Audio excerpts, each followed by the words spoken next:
Thank you for joining. Today I'm going to go over the browser extension installation and then kind of an overview of how you can use it. One of the reasons that I'm doing it is I've become more and more a fan of this, and so hopefully as I go through the demo today, if I get stumped, I will learn something because I like learning new things. And if I don't get stumped, hopefully you guys will all learn something. Well, you know,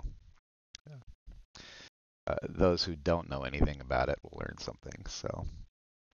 Um, so you can see my screen. Um, Let me shrink my picture down a little bit so that I'm not taking up so much of the real estate here. Uh, just a second. Go really small. How's that?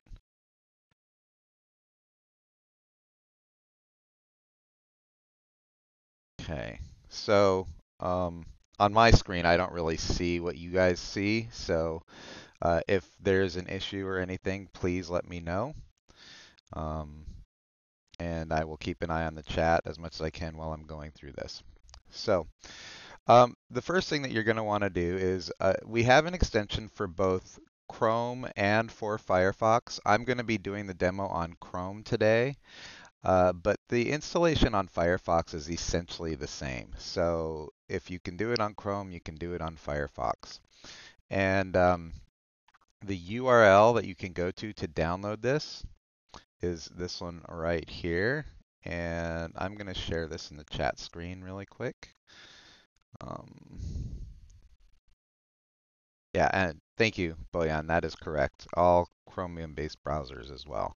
And this is where you can go to download the extension.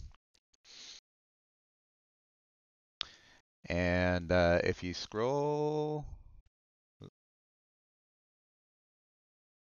oh, you know what? Yeah, if you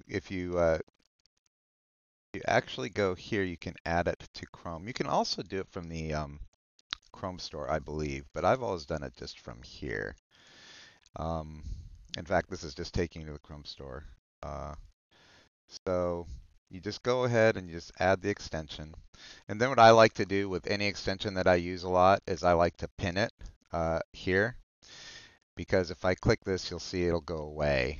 And so what I'll do here is if I click on this little extension icon here, I can go down here and I can pin it, and then there it is right there. You downloaded it once, Todd? Are you not using it, Todd?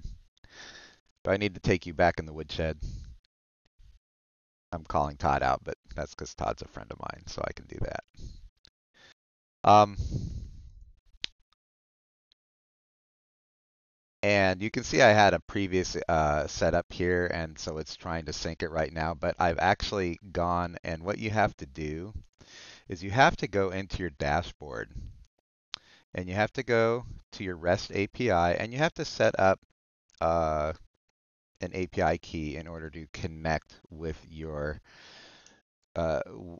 extension. So the reason this is showing errors right now is because I had it installed, I uninstalled it, and it's going to give errors because there is no REST API key created. So this is a really important step that you want to do. You'll want to click on Add. So you go to your MainWP dashboard, you go down here to the REST API, and then you click Add API Keys. And then you'll give it whatever description you want. I will call this Chrome extension. And then it's really easy to set it up. You just have a consumer key and a consumer key, secret. You copy that. And normally what you'll have, I tested this earlier and it was all emptied out. I'm not sure why it's doing this now, but you'll put in your MainWP dashboard URL here, and then you'll put in your key. And guys, remind me to get rid of this key after this. Otherwise, everybody's going to be able to go in and wreak havoc. Not that I don't trust people, but you know. Okay. And then you just copy the URL of MainWP dashboard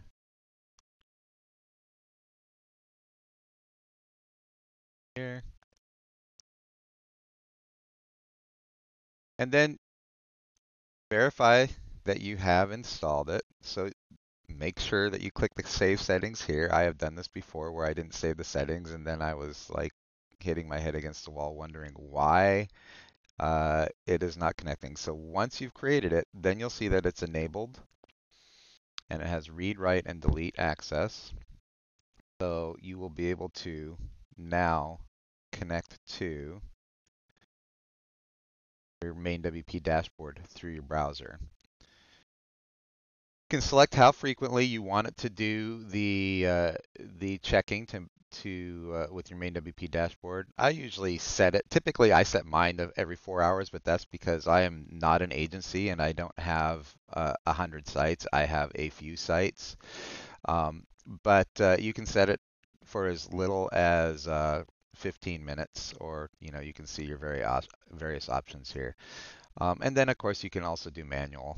Um, so I'll do every 15 minutes, and then you can select what you want to sync. Now, personally, this is a nice thing to have, the non-main WP changes. And what it will show up here is when you've made some non-main WP changes, it'll show a number there. So you'll see a number dash number. The first number is how many updates you have that have to do with WordPress updates, plugins, themes, etc. And then you'll have the dash and then another number, and that is your non-main WP changes. And now, theoretically, that I've done this, and of course now that I'm live demoing it, something's going to go wrong because that's the way things always seem to go. I'm going to go ahead and click Sync Dashboard Data because it might be still. There we go. And so you can see, got everything right here. And on the sites that I have on my main WP dashboard, the only thing that will show up right here is the non-main WP changes because I'm all updated on everything else. So if I were to go to my main WP dashboard, be able to see down here, you can see here are my 3 non-main WP changes.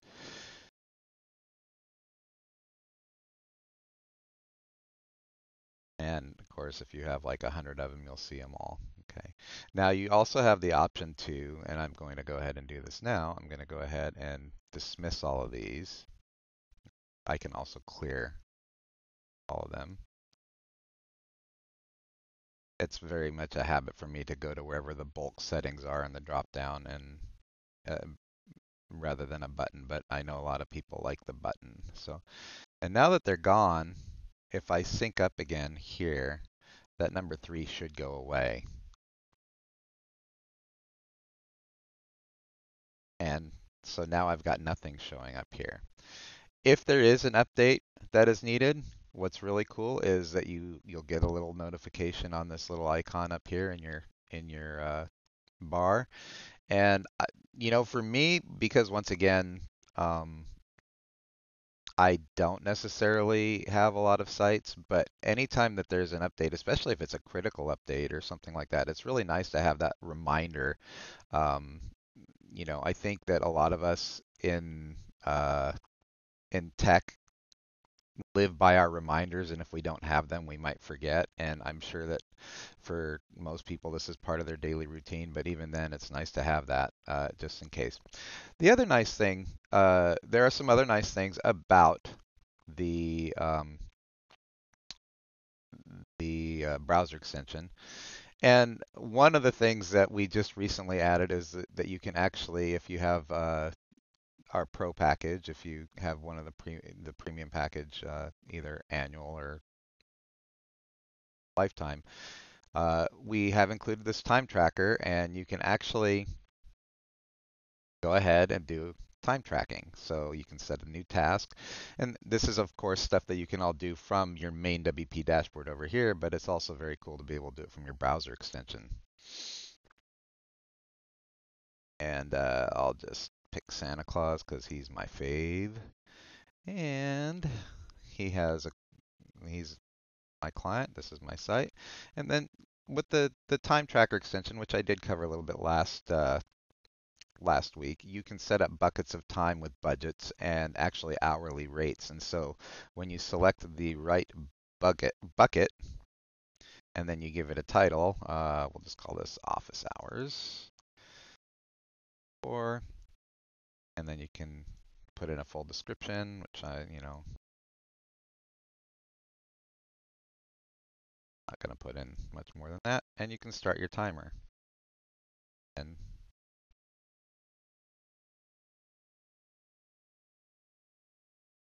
pause it, and you can stop and submit. And of course, all of your time tracking settings are done in the dashboard itself, but this gives you really quick and simple access to all of that. Um, well, I'm trying to give Todd, I'm trying to give Santa all the love that I can because I want to make sure he knows that I've been good this year. So he'll be making an appearance here in office hours probably often. Um, so, Ben, you say that you have to clear the caching in order to show non-main WP changes. Um, Bogdan or Boyan, do you have any answers on that?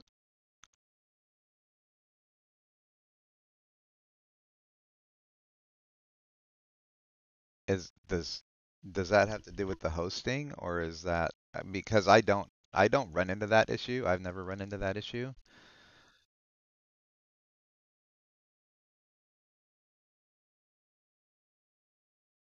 It wouldn't even sync unless you cleared the cache.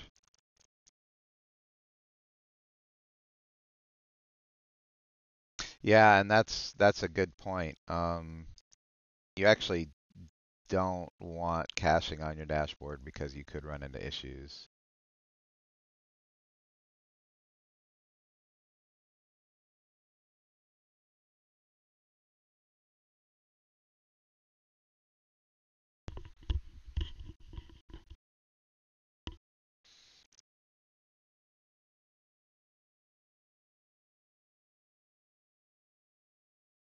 Yeah, and I would think that anything that it is caching is going to cause um, it would it would cause some weird sort of problems. But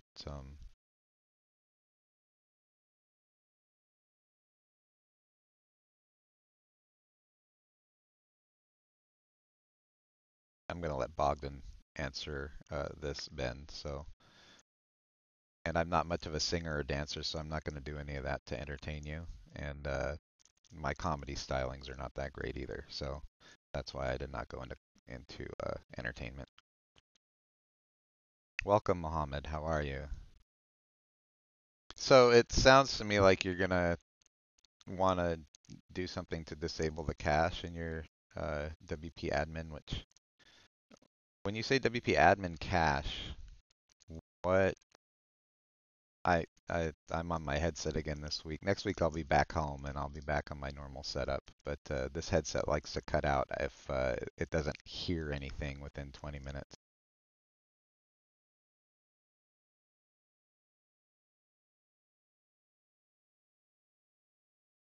Okay, it's been a while since I've played with Lightspeed Cache, but as I recall, and this may be different from host to host because um, they all get to configure their Lightspeed cache however they want. But usually you can go into the control panel and there are options that you can turn on and off within the Lightspeed cache. Um, and you might want to go in and see if you can disable that. See if there's an option for you to go into Hostinger and do that. I remember a couple years ago, I played pretty heavily with Lightspeed Cache, and there were a whole bunch of options that I could use at the consumer level or at the user level that allowed me to turn things like that on and off. Okay, yeah. So I would say go in and see if you can turn on off the WP admin cache, because in general, you don't really want caching on the dashboard anyway. I know that some hosts like to do that to give this impression that the dashboard is running faster. Um, but the reality is, and I'm not saying that Hostinger is doing this, but sometimes it's a band-aid to just make the dashboard seem faster, and they haven't really configured their systems, their servers well for running the WordPress dashboard. Um, and once again, I actually have never even logged into Hostinger, and I don't really know much about what they offer, so I can't say that that's the issue there.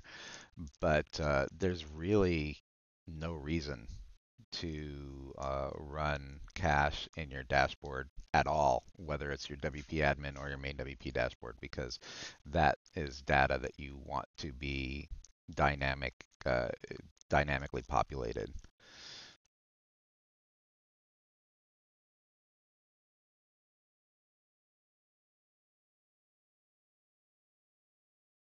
Does that make sense, Ben?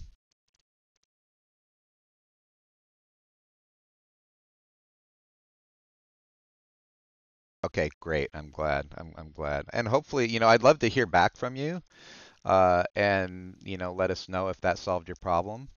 Um, it's always good for us to know if the advice we're giving, especially the advice I'm giving, is good advice. So I would love to hear back from you if that solves your problem.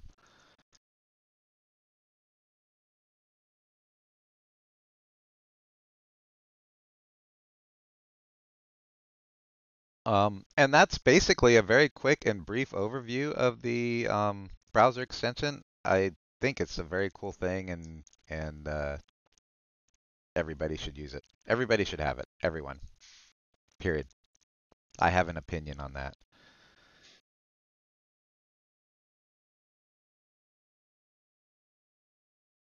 Was there anything that I missed on the browser extension, you guys, that you think I should show? Okay, fantastic. Um, Next week I will be back in my office, and that should mean fewer technical issues. And I'm gonna start um, giving people advance notice about what we're covering. If you have anything that you would like me to cover, please send it to me. You can send it to me in a private message here on the Discord server, or you can submit it in our on our contact form, and it'll get to me. But I'm always looking for ideas, and I'd love to know what you all out there think would be useful, and uh, and really appreciate that you took the time to come in today.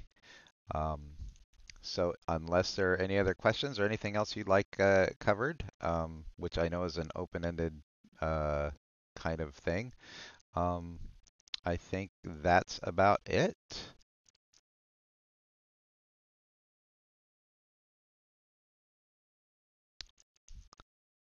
I love your use of the emojis here. That tells us everything that we need to know. Thanks, Ben. Appreciate that. Alrighty. Well, then until next week, if you have any questions or anything, please let us know and tell all your friends. Have a great day, everyone.